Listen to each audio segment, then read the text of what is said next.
Hello, my family focus friends, and welcome to another episode of Family Focus. These mosquitoes are driving me crazy. Yeah, welcome to another episode of Family Focus.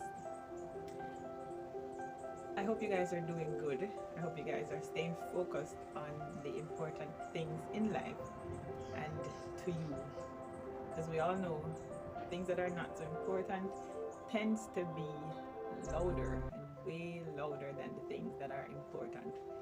So please stay focused. Okay? Today I want to just talk about a little bit about psychology and why is it that psychology isn't taught like in schools at an earlier stage? Why isn't it something that is taught to everybody across the board? Because essentially that's what life is. That's essentially what life is, coupled with emotional intelligence. Like those are things I believe should be taught in high schools as early as 7th grade. We should be introduced to those subjects, those ideas. I'm pretty sure there are persons in school now who doesn't have any idea what, if you should ask them about psychology, they'll probably be hearing the word for the first time. And if you were also to ask them anything about emotional intelligence, they'll probably also be hearing that for the first time as well. And those two things are at the core of what we need to survive. Even if we can't put the words to it or we can't identify that that's what it is, but I'm here to tell you that that's what it is. Psychology is basically the interpretation of human behavior. You know, the why behind we do the things that we do. And it clarifies, it's able to clarify and to help you to understand, to go beyond the actions, to go beyond, you know, the physicality of it, goes into the psychology of it to get a better understanding of why you do the things you do, why you think the way you do, why you behave the way you behave. That's what psychology is. And when you have an understanding of psychology, both for yourselves and then just the people that you will interact with, the people that will come into your life over a period of time, you will be better able to navigate those situations. Emotional intelligence, added to that, those things are like superpowers to human beings.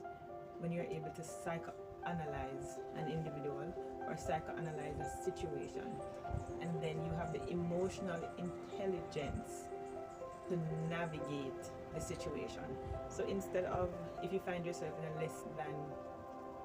less than positive situation, and you realize that a lot of times it takes a certain level of emotional intelligence to remove yourself from a negative situation without necessarily stooping to a certain level, without getting into a confrontation, without feeling the need to one-up somebody, without feeling the need or having a desire to get equal with someone. Because it takes a highly emotionally intelligent person to walk away from a situation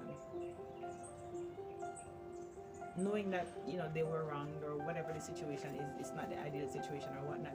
It takes a highly emotional intelligent person to remove themselves from that situation without it becoming messy, without losing themselves in the situation, without lowering their standards, just simply out of a need for revenge, in a sense, or simply just because somebody hurt you or somebody did you wrong and you need to satisfy that part of you that feels like, you know, you don't get to hurt me and walk away.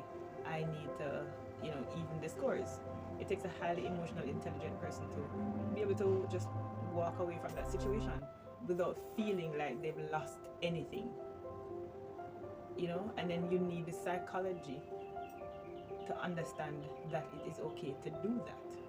So I do believe that psychology and emotional intelligence should be taught in schools at a very, very early age. Grade 7, it should be a part of our grade 7 curriculum. Because more than it is as important as most of the subjects that they teach us in school, because these things are important to your success in life. Yes, you can repeat your history and you know your history from the devil was a boy or from Adam and Eve right back to now, but you can know that and still not be able to do anything with it, because what, you can't get along with people, you don't know how to handle yourself when you find yourself in certain situations, you don't know how to navigate certain things, and you can't tell when somebody is trying to pull wool over your eyes, and you don't have the capacity to walk away from that situation if and when you do find that out. So these are important lessons and life skills that I believe we all need to know and need to be taught at an early age, at a very, very early age. These are things that we should know. Yeah, because essentially it is important to understand what motivates us to do the things that we do, right? Because I caught myself in a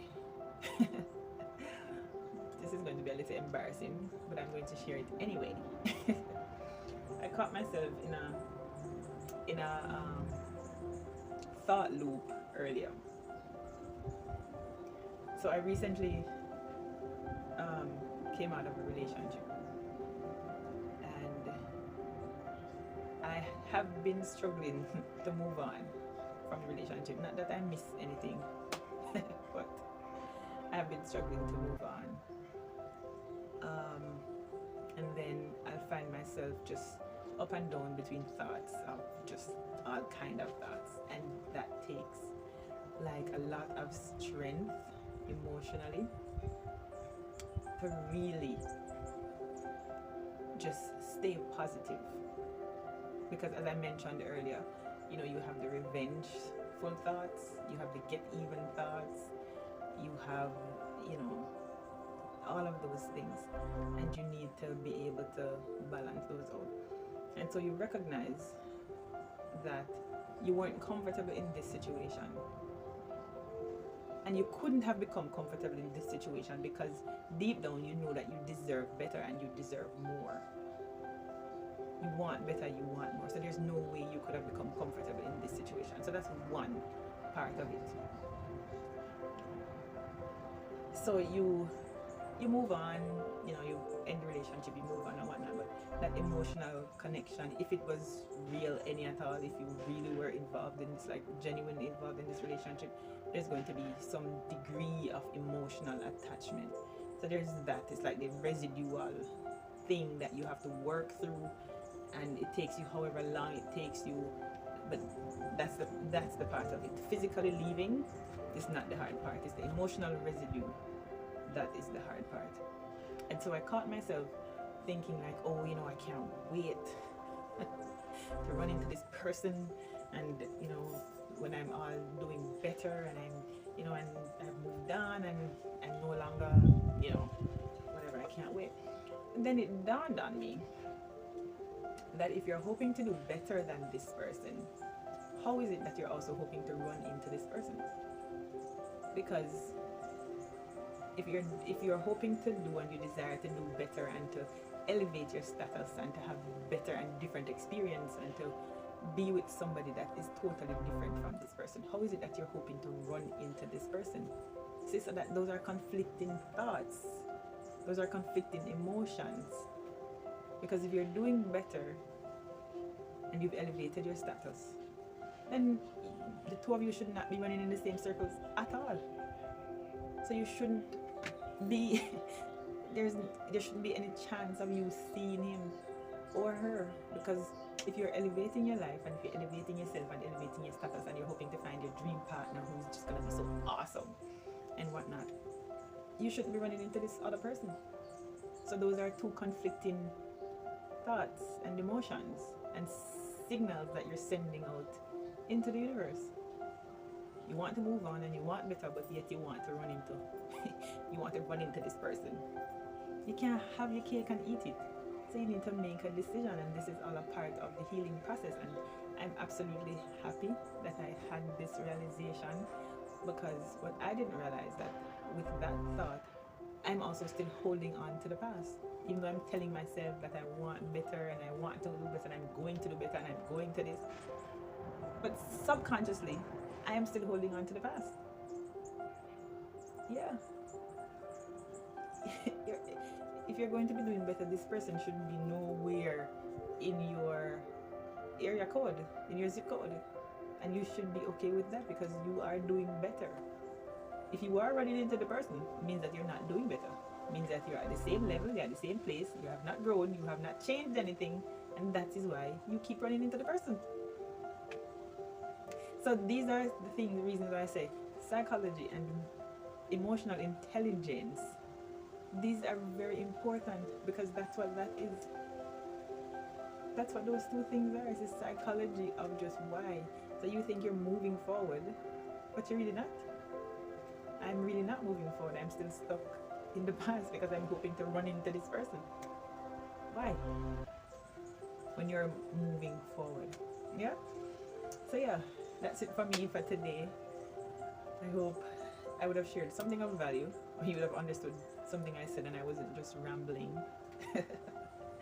But yeah, emotional intelligence and psychology are very big parts of our day-to-day lives, and they're very important if we are going to be successful in our lives, in relationships, in anything that we do. And those two things are brain function. Yeah, they are brain functions. Yeah, I hope you guys enjoyed my background today, the greenery. I'm outside. Yeah, thank you so much for watching, and I'll see you on the next video. Cheers.